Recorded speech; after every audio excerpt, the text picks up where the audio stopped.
What's going on, guys? It's your boy Hateful or Prowler here today, bringing you guys a pretty nice gameplay. It's on Call of Duty Ghost. Pretty old gameplay, but it's a solo double KEM strike on the map Containment. And I joined a bit late into this game. No, not really. 10 seconds late, but so it's pretty much the entire game. It's about a 7-minute gameplay. Both KEMs are under 3 minutes, I believe. And it's 100% solo. You guys can see the timers on the side just for help. But today, what I'm going to be talking about is why Call of Duty Black Ops 2 had such a long lifespan. The top 5 or top 10 things on why it had such a long lifespan and why it might be longer, and how Advanced Warfare could build off of that. And these next couple of weeks or next week or so, I'm going to be talking a lot about Advanced Warfare, and certainly over the entire summer, because I'm pretty excited for this game. And if it fails, you know, we'll see what happens from there. But anyway, to start off, Call of Duty Black Ops 2 had a very nice connection, by far the best connection overall. And I don't know if I talked about this before, but Call of Duty Ghost in general has the best connection, but overall I think it's Black Ops 2. You know, that's the only game where it's playable on a 2-bar, even 3-bar, etc. Obviously, if you're on a 1-bar, then you just shouldn't play. But it's more playable than any other Call of Duty I've ever seen. As far as all of that goes, you know, Ghost, if you 3-bar, it's really hard to play. But overall, connection-based, I think it's the easiest overall to play, the best smooth connection that you'll find in any Call of Duty. And that's just what I think number one. Number two, the weapons were they are all balanced and really good. You didn't have too many overpowered guns. You know, the Remington was a bit overpowered, and the snipers weren't powerful at all. You know, they were powerful, but they weren't too powerful like in this game. You know, this game is really hard. Shotguns are really powerful in Ghosts as well. So, you know, they really had all balanced weapons categories. You know, they all worked they all worked pretty well. Sorry about that. But they all worked really well together. You could use submachine gun. There really wasn't like maps designed for guns, in my opinion. You know, I could go on any map and use an assault rifle or an AR.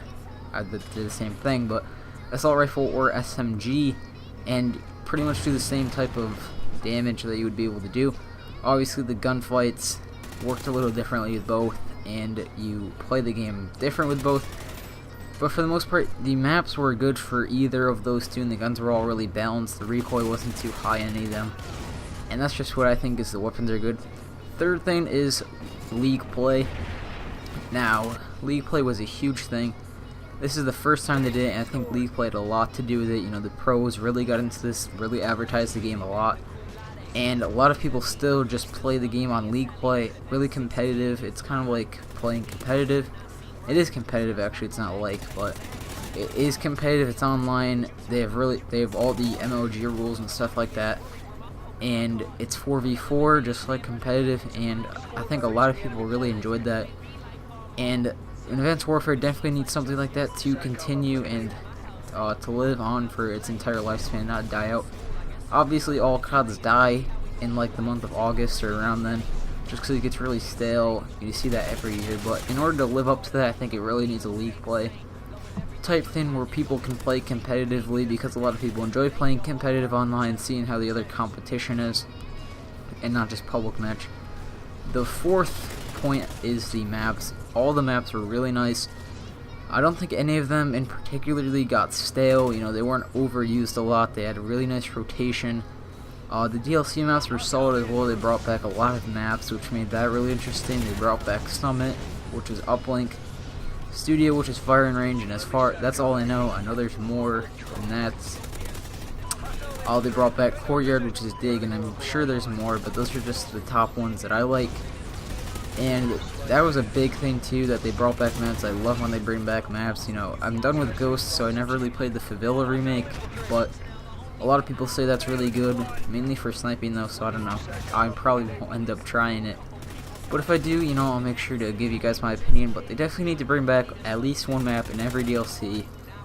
Obviously, Sledgehammer might not be able to do that since there's Sledgehammer and they haven't made a game, but possibly some MW3 maps because they helped develop the game. But I don't think we're going to be seeing any like maps model after other maps and remakes and stuff like that.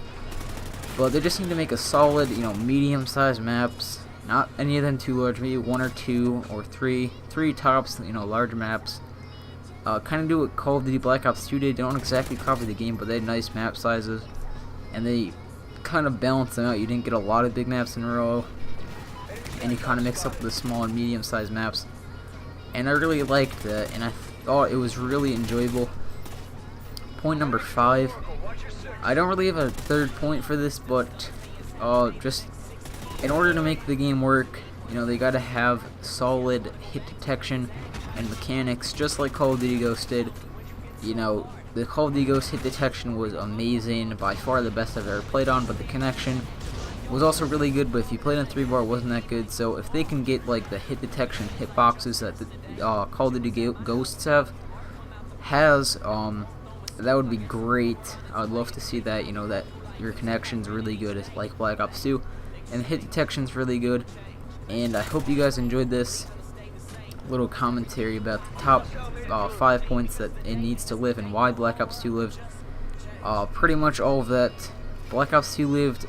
The 5th point for how Black Ops 2 lived isn't the hitboxes, but it's more of, I don't really know actually. I think there's like 4 points on why it lived, or at least 4 I can think of, but kind of like stuff Call of Duty Advanced Warfare needs and how Black Ops 2 lived combined. I hope you guys enjoyed it, and hopefully next time, I don't really know what I'm going to talk about, probably the perfect Call of Duty, you know, everything combined from all the aspects of different games, all combined into one. See what the perfect Call of Duty is. Then the next video I'll be making should be out soon. Anyway guys, hope you enjoyed this. My name has been Hateful or Prowler, and I'll see you guys later. Got my cup filled up, puke on my lunch, and now the only way I look is dumb. Yeah. Since when does alcohol equal happiness? Know a couple people started drinking, ain't been happy since when we were just kids. We would never need a substance, used to love to party, now I realize that don't mean shit.